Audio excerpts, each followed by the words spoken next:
పలు చోట్ల అరాచకాలకు పాల్పడిన స్నేక్ గ్యాంగ్ సభ్యులకు శిక్షలు ఖరారయ్యాయి. 2 సంవత్సరాల క్రితం ఓ ప్రేమ జంట ఫిర్యాదుతో స్నేక్ గ్యాంగ్ ను అదుపులోకి తీసుకున్నారు పోలీసులు. విచారణ సమయంలో వాళ్ల ఆగడాలు బయటపడ్డాయి. ఓ ఫామ్ హౌస్ లో ఉన్న జంటపై దాడి చేసిన స్నేక్ గ్యాంగ్ పాములతో వాళ్లను భయపెట్టిన వీడియోలు అప్పట్లో సోషల్ మీడియాలో సర్క్యులేట్ అయ్యాయి. దీంతో నిందితుల్ని కఠినంగా శిక్షించాలనే డిమాండ్ జోరుగా వినిపించింది. మొత్తం 9 మందిపై పోలీసులు కేసులు పెట్టినా ఒకరిని నిర్దోషిగా తేల్చింది కోర్టు. అలాగే మిగతా 8 మంది నిందితులపై అత్యాచార నేరం రుజువు కాలేదు. దోపిడీ, అసభ్య ప్రవర్తన నేరాలు మాత్రమే రుజువయ్యాయి. ఈ పరిస్థితుల్లో వీళ్లకు కోర్టు ఎలాంటి శిక్షలు విధిస్తుందా అని సర్వత్రా ఉత్కంఠ నెలకొంది. ఈ కేసులో A1 నుంచి A7 వరకు నిందితులకు జీవిత ఖైదు విధించింది. A8 నిందితుడికి 7 ఏళ్ల జైలు శిక్ష విధించింది.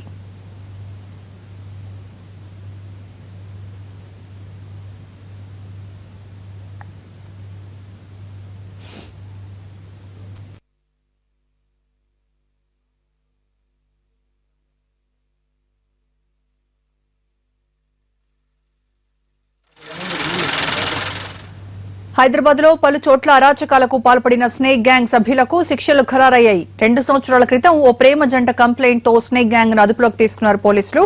విచారణ సమయంలో వీళ్ల ఆగడాలు బయటపడ్డాయి. ఓ ఫామ్ హౌస్ లో ఉన్న జంటపై దాడి చేసిన స్నేక్ గ్యాంగ్ పాములతో వాళ్లను భయపెట్టిన వీడియోలు అప్పట్లో సోషల్ మీడియాలో సర్క్యులేట్ అయ్యాయి. దీంతో నిందితుల్ని కఠినంగా శిక్షించాలనే డిమాండ్ జోరుగా వినిపించింది.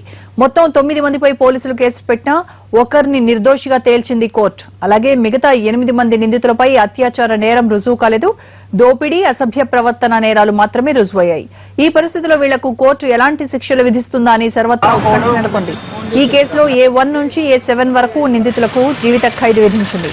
A8 నిందితుడికి 7 ఏళ్లు జైలు శిక్ష విధించింది. స్నేక్ గ్యాంగ్ సభ్యులకు యావజ్జీవ శిక్షపై లాయర్లు హర్షం వ్యక్తం చేస్తున్నారు. నిందితులకు త్వరగా శిక్ష పడితే న్యాయ వ్యవస్థపై ప్రజలకు నమ్మకం వస్తుందంటున్నారు. ఖచ్చితంగా శిక్షించబడాలి. వీళ్ళని మామూలు సభ్య సమాజంలో ఉండేవాళ్ళు కాదు, వీళ్ళు ఖచ్చితంగా శిక్షించబడాలి. ఇట్లాంటి వాళ్ళని చూసి వీళ్ళకి శిక్ష పడలేదంటే ఇట్లాంటి వాళ్ళని చూసి ఇంకా ఎంతో మంది వస్తుంటారు. కాబట్టి ఇట్లా ఒకవేళ శిక్ష పడింది అనుకోండి, ఇట్లాంటి వాళ్ళకి శిక్ష పడితే ఇంకో వాళ్ళు చేయాలన్నా కూడా భయపడతారు. కాబట్టి మేము చాలా హర్షదాయకంగా ఉన్నామండి, చాలా హ్యాపీగా ఉన్నాం ఈ తీర్పు వచ్చినందుకు. దీనికి ఎస్పెషల్లీ థ్యాంక్స్ చెప్పాల్సింది PS పోలీస్ పహాడీ షరీఫ్ వాళ్ళకండి. వాళ్ళు ఎన్నో 2 ఇయర్స్ నుంచి చాలా కష్టపడి ఎవిడెన్స్ని అంతా గ్యాదర్ చేయడము, వాళ్ళని తీసుకుని రావడం చాలా కష్టపడ్డారు. మహిళలు కోర్టుకు వస్తే మాకు న్యాయం జరుగుతుంది అనే నమ్మకాన్ని ఈ రోజు ఇచ్చినటువంటి తీర్పు ఒకటి ఆదర్శంగా తీసుకొని ప్రతి మహిళ కూడా ఏ ఒక్కరికి కూడా అన్యాయం జరిగినట్లయితే న్యాయ వ్యవస్థకు వచ్చినట్లయితే ఖచ్చితంగా వెనుక ముందో న్యాయం జరుగుతుంది. అదేవిధంగా సత్వర న్యాయం కావాలి. ఎప్పుడో జరిగిన మహిళలకు అన్యాయానికి ఎప్పుడో ఎన్నో సంవత్సరాలకు తీర్పు రావడం వల్ల న్యాయ వ్యవస్థ పైన నమ్మకం అవుతుంది. సో న్యాయ వ్యవస్థలో ఇంకా ఫాస్ట్ ట్రాక్ కోర్స్ వచ్చేసి కేవలం మహిళల పైన జరిగినటువంటి ఇలాంటి చర్యల్ని పరిగణలోకి తీసుకొని న్యాయస్థానాలు చేసినట్లయితే సత్వర న్యాయం జరుగుతుంది. న్యాయ వ్యవస్థ పైన పూర్తి నమ్మకం కలుగుతుందండి. ఈ రోజు ఇచ్చిన జడ్జిమెంట్ చాలా మంచిగా ఇచ్చారని చెప్పేసి మేము చాలా సంతోషంగా ఉందండి.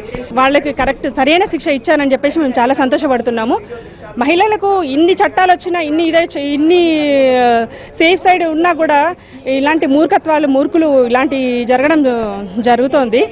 ఈరోజు ఇచ్చిన జడ్జిమెంట్ ప్రకారంగా మంచిగా అనిపిస్తుందండి. చాలా మంచి తీర్పు ఇచ్చారు జడ్జి గారు.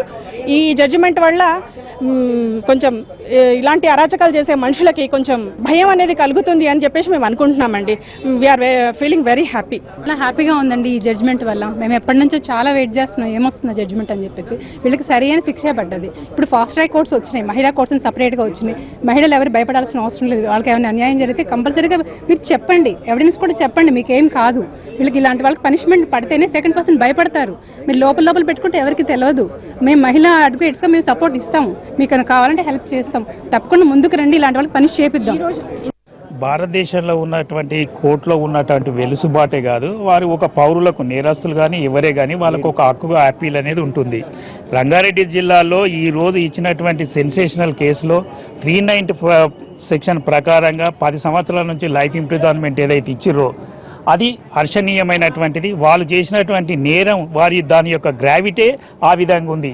అదేవిధంగా సెక్షన్ 8 ఏదైతే అక్యూజ్డ్ ఉన్నాడో ఓల్డ్ ఏజ్ ఉంది కాబట్టి వాళ్ళని కన్సిడర్ చేసిన దాన్ని పెద్దగా పట్టించుకోవాల్సినటువంటి అవసరం లేదు.